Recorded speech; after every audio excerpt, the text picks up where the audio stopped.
All right, so imagine this, right? 2025, the world's kind of holding its breath because this remark, it sounds like something offhand, but it ignites this huge situation. It almost feels like, we're about to have a modern day invasion. Like we're looking at a chess game, but the pieces on the board, they're billion-dollar deals and military like deployments. And even national identity is hanging in the balance here. Welcome to the Deep Dive. Today we are going deep on the events of March 2025. Specifically, we're looking at President Trump and his statements about the Panama Canal. They were explosive to say the least. And our guide through all this is going to be this really interesting YouTube transcript. It lays out all these events, all these twists and turns, almost like a geopolitical thriller, Yeah, it really is. And our mission here is to cut through all that noise. We want to understand what really happened, why it mattered so much, and what it means, for the world, for you, our listeners. We're going to be pulling out the key insights from all this source material and hopefully give you a clearer understanding of this really remarkable moment, diplomatically speaking, of course. Yeah, because when you hear about, a potential crisis about the Panama Canal, especially nowadays, it's kind of like, wait, what? It sounds like something out of a spy novel. You're probably thinking, how could this even happen? What's the real story here? So let's get right to it. The thing that lit this fuse, it was President Trump's declaration. Yeah, so the stage is set, right? March 2025, we're inside the US Congress. President Trump, and he's known for being a little dramatic. He makes this announcement that definitely gets everyone's attention. And he says, with that conviction he has, my administration will be reclaiming the Panama Canal. And then he adds, and we've already started doing it. And this wasn't totally unexpected. Our source reminds us that just a month before, down at Mar-a-Lago, Trump had been sort of hinting at this. He was suggesting, that maybe the U.S. should never have given up control, that America was being unfairly charged to use the canal. So when he makes this declaration in Congress, it amplifies those earlier hints. Right, it really did. And the immediate reaction, it was pretty much what you'd expect in a situation like this. Political analysts, they started dissecting all the possible outcomes. And news outlets, they were bracing themselves for what seemed like a huge confrontation, like between the U.S. and Latin America. Yeah. And as this was happening in Washington, about 2,000 miles south in Panama City, President José Raúl Mulino was watching. And the transcript really paints this picture of astonishment, Yeah. It's like you can almost see him there, taken aback completely. As Trump's words are sinking in, his expression, it just hardens. And he knew this could blow up into a huge diplomatic mess. So his first move, he calls his foreign minister. It's an emergency. And it makes sense. I mean, for Trump's words to have that kind of impact, you got to understand what the Panama Canal represents. It's not just a shipping lane. It's this huge symbol. Absolutely. It's all tied up with this early 20th century American ambition. They wanted to expand, they wanted to be powerful, and our source really brings up Theodore Roosevelt, right? He was the one pushing for this shortcut, this vital shortcut between the Atlantic and Pacific Oceans. And a key moment in all of this was the U.S. backing Panama when they declared independence from Colombia back in 1903. And as the transcript kind of points out, it was a pretty convenient situation for the U.S. Yeah. Because as soon as Panama declared independence, boom, they signed the Hayden-Alvarilla Treaty. And that treaty was huge. It basically gave the U.S. the right to build and run the canal. And not just that, but to control this 10-mile wide zone around it. It literally sliced Panama in two. Now, the construction itself, it was this massive, massive project. It took 10 years. Wrapped up in 1914, a major, major achievement in engineering, no doubt. 50 miles. connecting these two huge oceans, this crazy system of locks that can lift these massive ships. I mean, the transcript even quotes someone from back then saying it was like watching mountains move. But this incredible feat, it came at a cost for Panama, a real cost. It did. The U.S. Canal Zone, it basically became American territory inside Panama. It had its own infrastructure, its own services. And for the most part, it excluded Panamanians. They were mostly just the labor force. And of course, this bred resentment. It was this constant reminder that Panama wasn't fully in control of its own land. And this is why Trump's statement was so explosive. It wasn't just about the canal. It was about reopening this historical wound. And this tension wasn't just simmering beneath the surface. It actually boiled over, right? The transcript really highlights the 1964 flag incident. Oh yeah, that was a turning point for sure. You had these Panamanian students, they were trying to raise their flag next to the American flag at this high school. It was in the Canal Zone. And things escalated. It turned into these riots.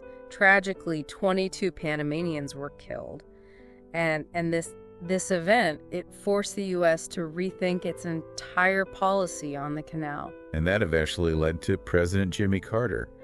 In 1977, he negotiates this groundbreaking decision, really. The canal would be returned to Panama. The Torrijos-Carter treaties, that's what they were called. They laid out the plan for the handover. The canal zone was officially dissolved in 79, and then on December 31st, 1999, Panama finally got full control. And the transcript, it really captures how much that day meant to Panamanians. It wasn't just about infrastructure, it was about their dignity as a nation. And for the next 25 years, Panama ran the canal. They maintained it, they even upgraded it. It became this symbol of their ability, a real source of national pride. So you can imagine when Trump said he wanted to take it back, it sent shockwaves through Panama. It wasn't just about the canal. It was about their identity as a nation. It really was. And President Mulino, he found himself in a tough spot. The transcript, it shows him as this seasoned politician, someone who doesn't get rattled easily. But even he was caught off guard by what Trump did, and especially the timing of it all. The timing was interesting. It happened right when this big business deal was going down involving the Panama Ports Company. It sure did. Just hours before Trump's declaration, news breaks that BlackRock, this huge American investment firm, is leading a group that wants to buy a controlling stake in the Panama Ports Company. They were buying it from this Hong Kong-based company, CK Hutchison Holdings. This was a big deal. We're talking $22.8 billion. And it involved these key ports, like right at the entrance to the canal on both sides. And at first, Mulino saw this as just a business deal, a private one. It had nothing to do with the U.S. government or taking back the canal. Yeah, exactly. And we actually get a quote from Mulino in the transcript. He says, he's trying to take credit for a private business transaction. And worse, he's presenting it as some kind of government-led operation to take back the canal. You can tell he's not happy. And his foreign policy team, they immediately tell him, look, you got to respond to this. They say he needs to be strong and make it clear that Panama is in control. They knew it wasn't just about, correcting a fact. This was about standing up for Panama's right to govern itself. And the transcript also mentions that Marco Rubio, the Secretary of State, had just been in Panama. He'd been putting pressure on Mulino about China, about how much influence they had over the canal. And these were allegations that Panama had always denied publicly. And they'd even gone so far as to not renew their involvement in China's Belt and Road Initiative. It seemed like they were trying to, appease the U.S.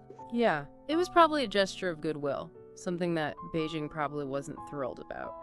So you can imagine how Mulino felt when Trump made his declaration after that. Like, seriously.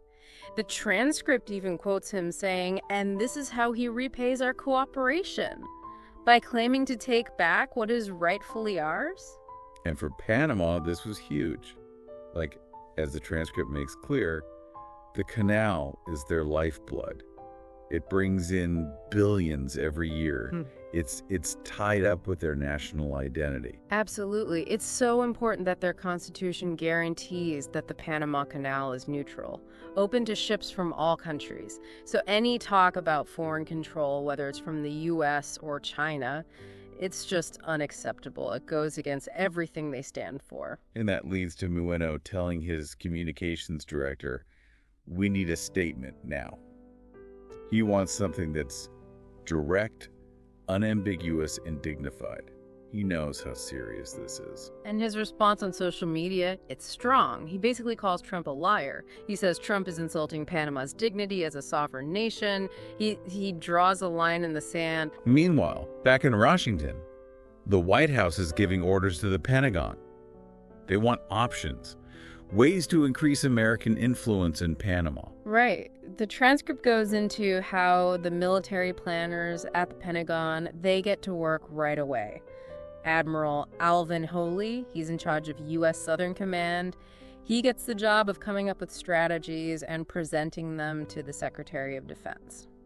And these options, they were all over the place. Some were about working more closely with Panama. Others were about, well, taking the canal by force. Yeah, there was a range of ideas. And the transcript actually quotes this veteran officer. He says it feels like deja vu. He's talking about the U.S. invasion back in 1989. But he also points out that Mulino, he was democratically elected. He's the leader of a stable country, an ally. So doing anything aggressive militarily, it was a really bad idea, legally and politically. And there was already a small U.S. military presence in Panama, around 200 troops. So to send more, they'd need Panama's permission. And as we've seen, that wasn't likely to happen. Right. And at the same time, intelligence analysts, they were busy looking at China's activities around the canal. They were trying to find evidence to back up what Trump was saying, but they couldn't find anything. They kept concluding that China might have business interests there, but they weren't controlling anything. And there's this great quote in the transcript from one analyst. He says, we're looking for a problem that doesn't exist. The Panamanian Canal Authority runs the canal. It's independent. Neither China nor anyone else controls it. So their own intelligence was telling them it wasn't true. But the Pentagon kept planning anyway. And then those plans, they got leaked to the press.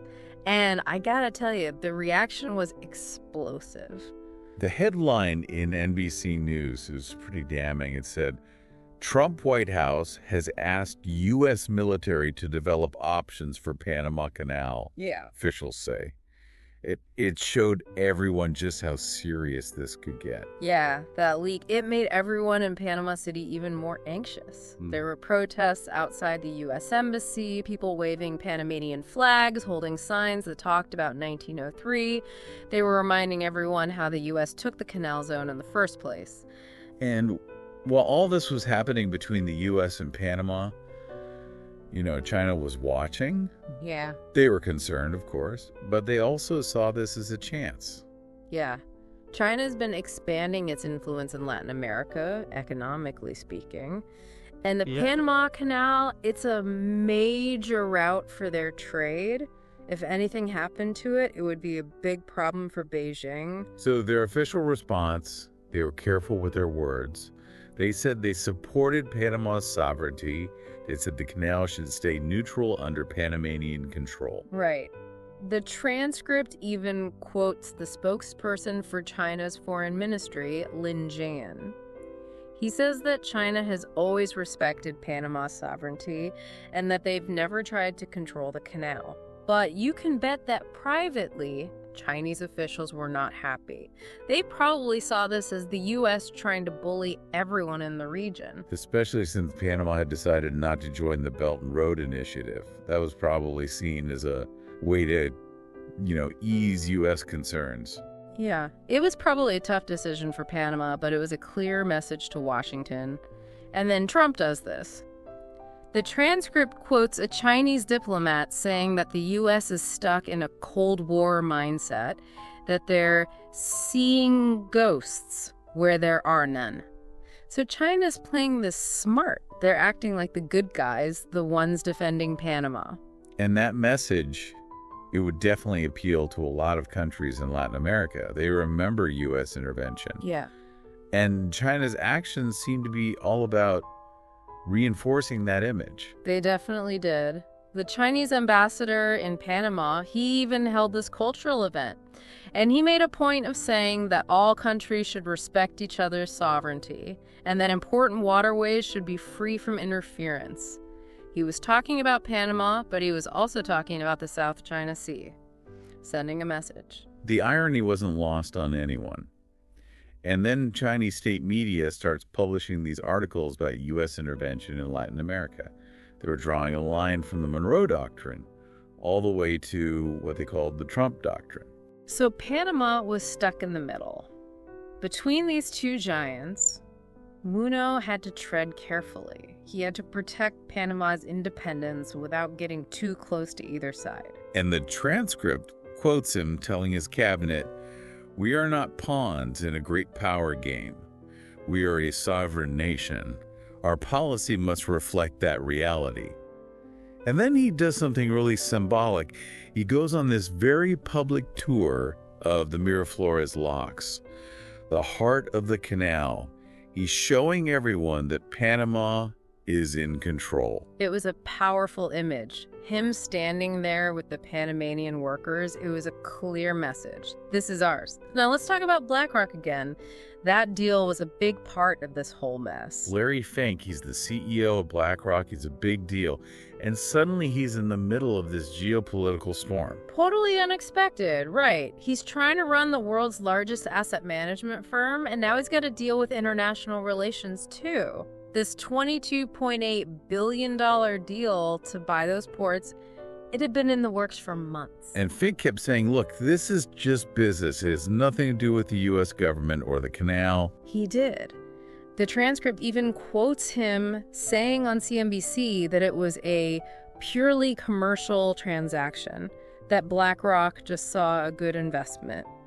And C.K. Hutchison, they said the same thing, that it was wholly unrelated to recent political news reports. But the timing, right after Trump makes his declaration, it was hard not to see this through a political lens. It showed how business and national security are all tangled up now. They are, and Panama had a tough choice. If they approved the deal, would it look like they were giving in to the U.S.? But if they said no, would it make things worse? It was a tricky situation. Mulino ended up making a statement. He said, look, the Panama Ports Company, they run the ports, not the canal. He made it clear that the Panama Canal Authority, they're the ones in charge. They make their own decisions. He was very clear about that. He said that any deal involving the ports, it would be looked at based on Panama's laws and their interests, not because some foreign power told them to. And behind the scenes, Panama started a big review of the deal. They were looking at the money, but also at what it meant for their sovereignty. And you can imagine BlackRock. Right. They're just trying to do business, and suddenly they're in the middle of this international fight. One executive even said, "We manage assets, we invest, we don't do international relations. How did we get here?" And this whole thing between Trump and Mulino, it didn't just stay between them. It spread through Latin America. It did. The transcript talks about how leaders across the region had to figure out where they stood. Some even had to take sides publicly. Yeah. You had Javier Milei, the president of Argentina. He's a Trump fan, and he came out in support of him. He was pretty much alone in that. Most other leaders disagreed. He even reportedly refused to sign a resolution from CELAC that supported Mulino. It was the opposite of what leaders like Gustavo Petro of Colombia and Gabriel Boric of Chile were saying. They were strongly defending Panama. Petro even said, today it's the Panama Canal, tomorrow could be Colombian resources. We stand firmly with our Panamanian brothers and sisters. That was powerful.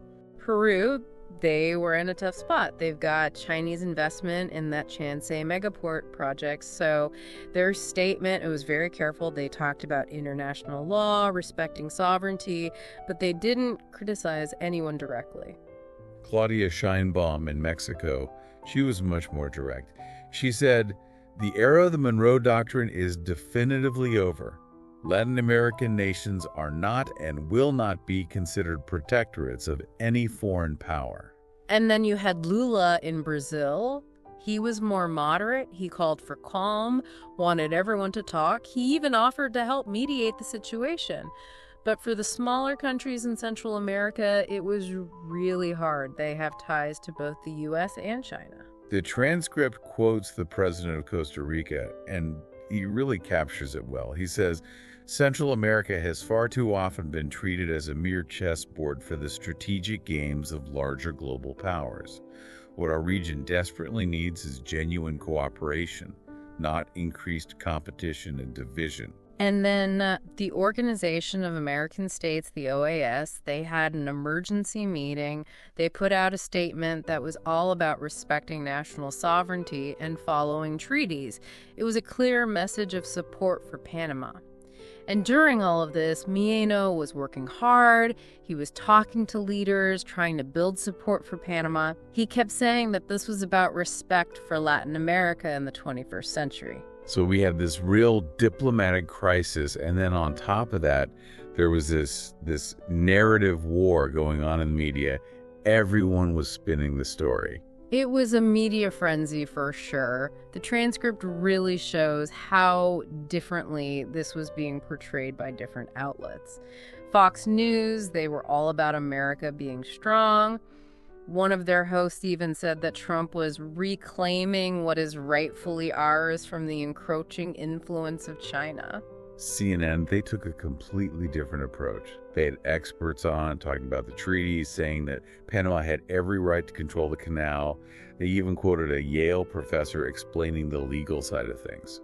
And MSNBC, they focused on what they called the neo-colonial undertones of what Trump was doing.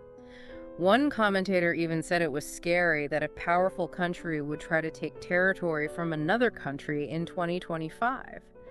But in Panama, the newspapers were united. They all defended their sovereignty. The transcript mentions La Prensa, one of the main newspapers there. Their headline was, "Our Canal, Our Sovereignty." It really summed up how the whole country felt. And of course, social media was blowing up, hashtags, memes, it was everywhere. Everyone was talking about it online. And YouTube, there were tons of videos explaining the history, the laws, what it all meant. This one video is made by a Panamanian engineer. It went viral. It showed how the canal worked. It was really informative. And Chinese state media, they had their own take. They painted the U.S. as the bad guys, the imperialists, and China as the ones who wanted to cooperate. It was hard to know what to believe with all this information flying around. It was. Separating fact from fiction, it became a real challenge. President Mulino even talked about this. He said, "We need to win the narrative war, not with inflammatory rhetoric or exaggerated claims, but with the clear, irrefutable facts of history and the simple truth of our sovereignty." And so Panama started their own campaign. They wanted to show the world how well they were running the canal. They talked about how efficient it was, how they were modernizing it, how much it helped the global economy. And then when those Pentagon plans leaked, it brought back all these images from the U.S. invasion in '89. It was a powerful reminder, especially in Latin America. In the end, both sides knew that public opinion mattered, at home and abroad. It would have a big impact on how this all played out. So now let's look at the economics of the situation, because that was a big factor for both the U.S. and Panama. The Panama Canal, it's a major part of global trade. A huge amount of the world's shipping goes through it. And for Panama, it's not just important, it's essential. It is. It accounts for something like 40% of their entire GDP. It brings in billions of dollars and supports tons of jobs. If anything happened to the canal, it would be a disaster for their economy. The U.S., it's not as important militarily as it used to be, but it's still a vital trade route. Lots of goods going to and from U.S. ports go through the canal. American shippers save billions every year by using it. And all the big retailers, they rely on it to move their products. When this all started, Wall Street analysts, they started trying to figure out what would happen. And one report said that all this uncertainty could end up costing U.S. consumers over $1 billion. It was a big concern. And you even had groups that don't usually agree on things coming together. The U.S. Chamber of Commerce, they're all about business. And they said it was really important to keep things stable. And then you had American farmers, especially the soybean farmers in the Midwest. They were worried too. They export a lot through the canal. There's a quote in the transcript from a guy who runs a farm cooperative in Iowa. He just wants to sell his soybeans. He doesn't want to get caught in the middle of this fight. And Panama, they had to think about what this would cost them. Standing up to the U.S. wouldn't be cheap. No, it wouldn't. The canal itself, it's protected by international law. But other parts of Panama's economy, like trade, tourism, banking, they were more vulnerable to U.S. pressure. Mulino was getting advice from his economic team all the time. And he's quoted as saying, "We must be principled in our defense of sovereignty, but we must also be prudent and not act recklessly." What are our key economic pressure points, and what strategies can we employ to mitigate any potential negative impacts? They knew the U.S. could hurt them, but they also knew they had other trading partners. They did. And there was always the possibility that China might step in and help. But Mulino, he didn't want to become too dependent on China. He wanted to stay balanced.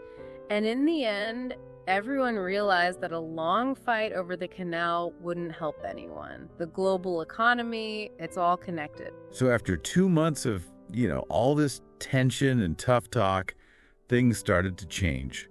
Diplomacy started to look more likely. It did. Behind the scenes, diplomats from both countries were talking. They were trying to find a solution.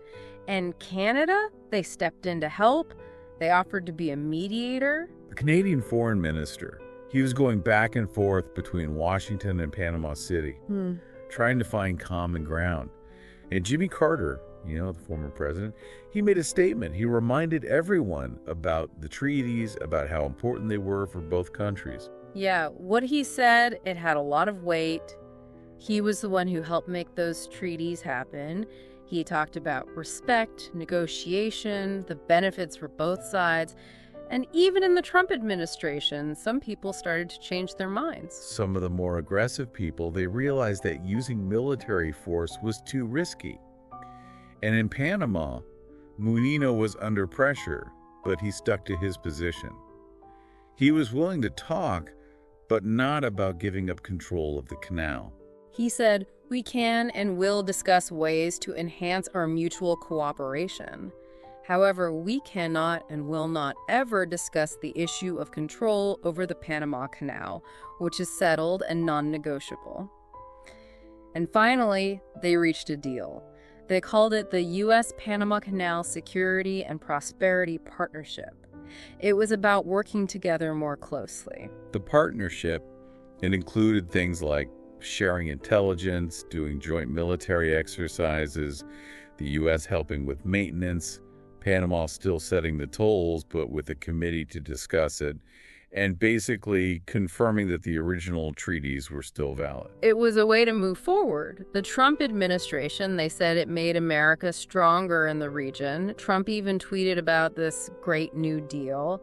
And Mulino, at the signing ceremony, he said it was about keeping Panama's sovereignty while cooperating with a key partner. Most countries, they were happy with the deal. The UN Secretary General praised it. Latin American leaders were relieved. China, their response was more cautious, but they didn't say anything negative. The crisis was over and the canal would keep running, under Panamanian control. But it taught everyone some important lessons. Panama showed that they were strong and that they could handle themselves on the world stage. It was a big moment for them.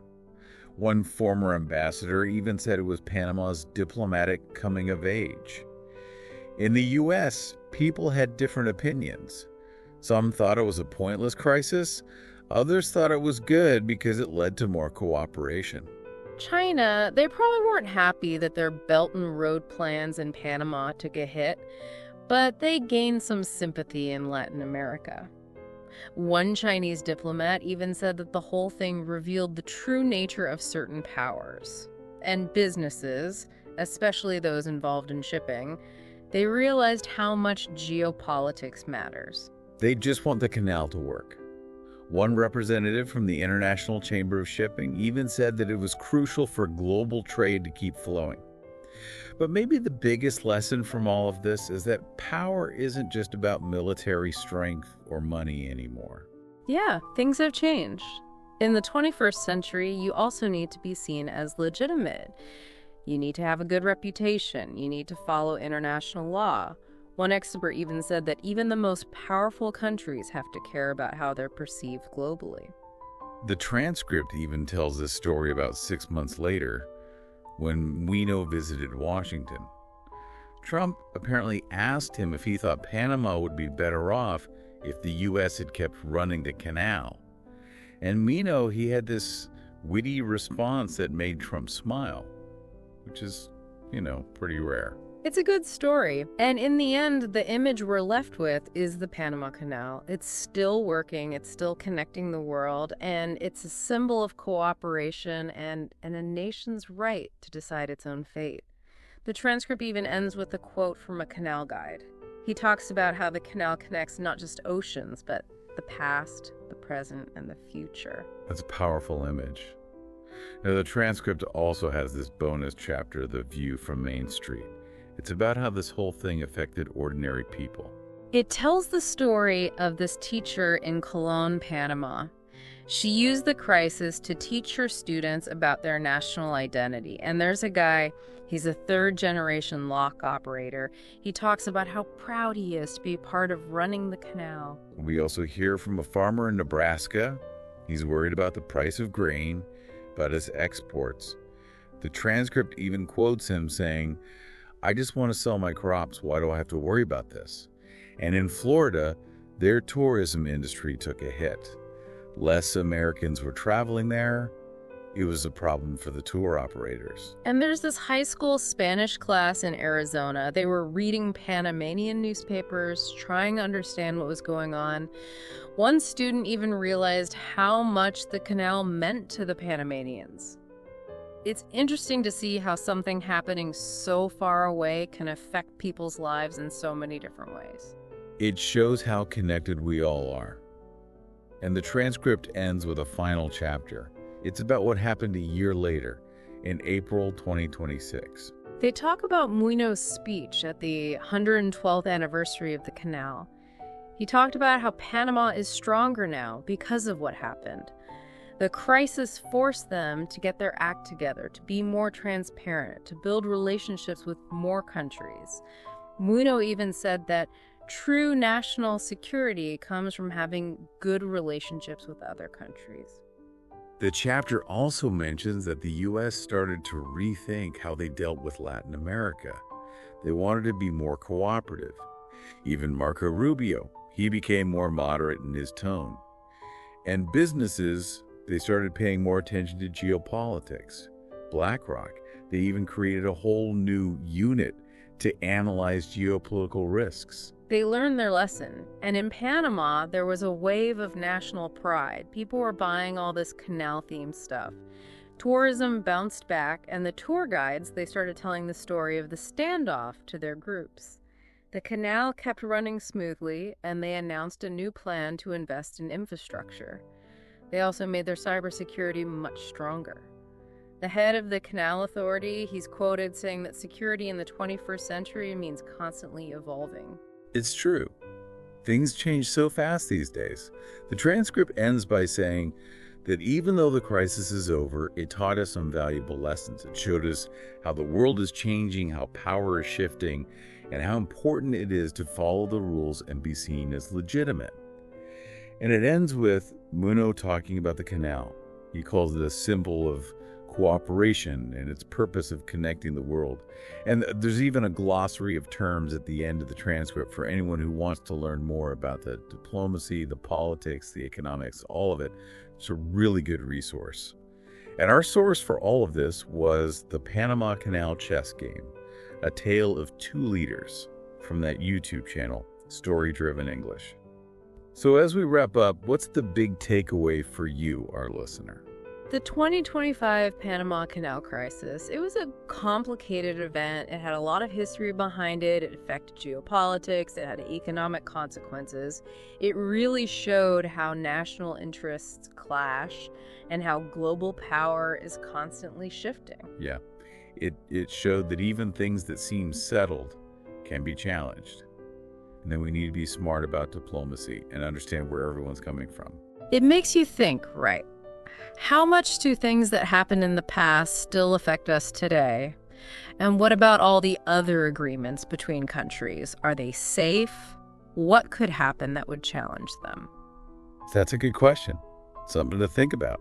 Thanks for joining us for this deep dive.